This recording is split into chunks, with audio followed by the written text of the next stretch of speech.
क्या आप जानते हैं हमारे हिंदू धर्म की सबसे 5 आदरणीय महिलाएं कौन सी हैं?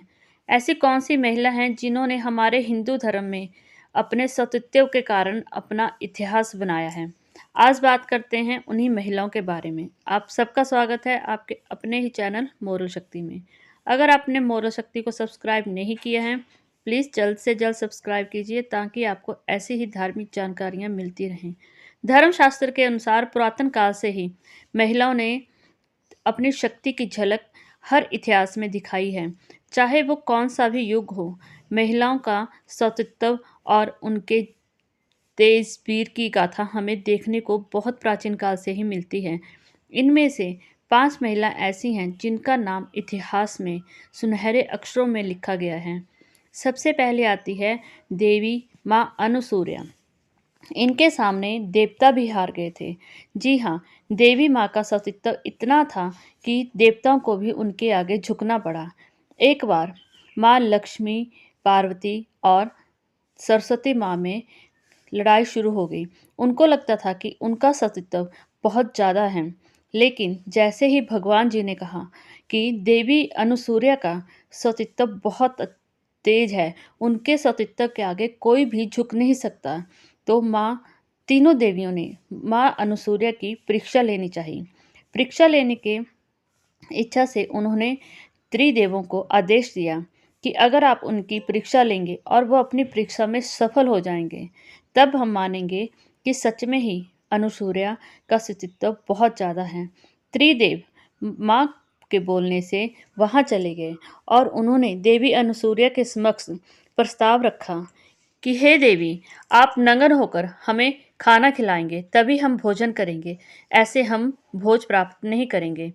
माँ अनुसूया उन तीनों को पहचान चुकी थी, लेकिन माँ ने कहा कि देखो, मैं आपके सामने ऐसे नंगन नहीं हो सकती। एक स्त्री सिर्फ अपने पति के समक्ष और अपने बच्चों के समक्ष ही इस अवस्था में आ सकती है। इसलिए अगर आप तीनों बालक का रूप धारण करते हो तो मैं आपको उसी अवस्था में भोजन करवा दूंगी जैसी में आप चाहते हो। त्रिदेवों ने बच्चों का रूप धारण कर लिया और माँ अनुसूया ने उनको भोजन करवाया। जब बहुत दिन हो गए तो तीनों देवियों को लगा कि उनके पतिदेव वापस नहीं आ रहे हैं और हमें जाकर देखना चाहिए कि वो किस स्थिति में हैं। जब तीनों देवियां वहां पहुंची तो वहां का हाल देखकर बहुत ज़्यादा हैरान रह गई। तीनों देवियों ने क्या देखा कि देवी माँ अनुसूया तीनों देवों को बच्चों के रूप में पाल रही हैं, उनका लालन पोषण कर रही हैं। यह देखते ही तीनों देवियां बहुत ज़्यादा शर्म से मारे झुक गईं। उन्होंने माँ अनुसूया से माफ़ी मांगी और माँ अनुसूया को कहा कि त्रिदेवों को फिर से उनके असली रूप में भेज दीजिए, तभी संसार चल पड़ेगा, नहीं तो संसार यहीं पे ही रुक जाएगा। माँ अनुसूया ने त्रिदेवियों की इच्छा का मान रखा और त्रिदेवों को फिर से वही रूप दिया जो वो पहले से थे, और माँ अनुसूया का सतीत्व तीनों देवियों को समझ में आ गया। दूसरी थी माँ सीता। सीता माता का अपहरण करने वाला रावण भी उसका कुछ नहीं बिगाड़ पाया।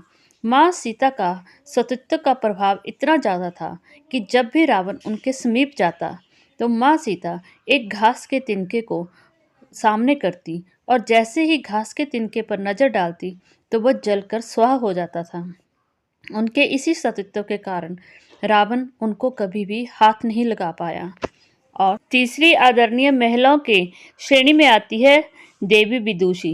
राजा जनक ने शास्त्रागार में करवाते थे और शास्त्रागार में उन्होंने ऋषियों को आमंत्रण दिया था और साथ में यह भी कहा था कि जो ऋषि शास्त्रागार में जीतेंगे उनको 1000 गाय दी जाएगी। और ऋषि यज्ञवालिका ने वहां पहुंचे और अपने शिष्यों को कहा कि वो यह सभी गाय को यहाँ से हाँकते हुए आश्रम को ले चलें। और जैसे ही ऋषि उनके साथ शास्त्रागार करने लगे तो वहाँ पे सभी ऋषि हार गए कोई भी उनसे जीत नहीं पाया। यह बात वो पहले ही जानते थे कि कोई भी जीत नहीं पाएगा। इसीलिए पहले ऋषियों को वहां से गाय को अपने आश्रम ले जाने के लिए कहा। लेकिन जैसे ही ऋषि यज्ञवालिका वहां से चलते हैं तो गार्गी वहां पर पहुंच जाती है।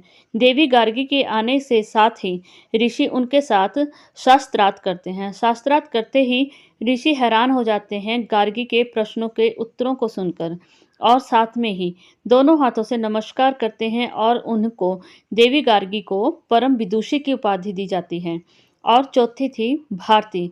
भारती के साथ शंकराचार्य ने शास्त्रार्थ किया था और उन्होंने श्री शंकराचार्य जी को शास्त्रार्थ में हराया था। और पांचवी और अंतिम श्रेणी में आती है देवी कैकेयी। देवी कैकेयी ने राजा दशरथ के साथ देवों की रक्षा करने के लिए पहुंची थी और कैकेयी ने सारथियों का काम किया था। और तभी जब राजा दशरथ हारने लगे थे तो देवी कैकेयी ही राजा दशरथ को रणभूमि से बाहर ले गई थी और उनके प्राणों की रक्षा की थी। इसी प्रकार ये थी जानकारी हमारे हिंदू धर्म की 5 आदरणीय महिलाएं। ऐसी महिलाएं जिन्होंने हर स्थिति में हमेशा ही अपने मान सम्मान को ठेस नहीं पहुंचने दी और अपने स्वाभिमान को हमेशा ही ऐसे ही बरकरार रखा। अगर आपको ऐसी और धार्मिक जानकारियाँ चाहिए तो प्लीज़ चैनल को सब्सक्राइब कीजिए, वीडियो को लाइक एंड शेयर कीजिए।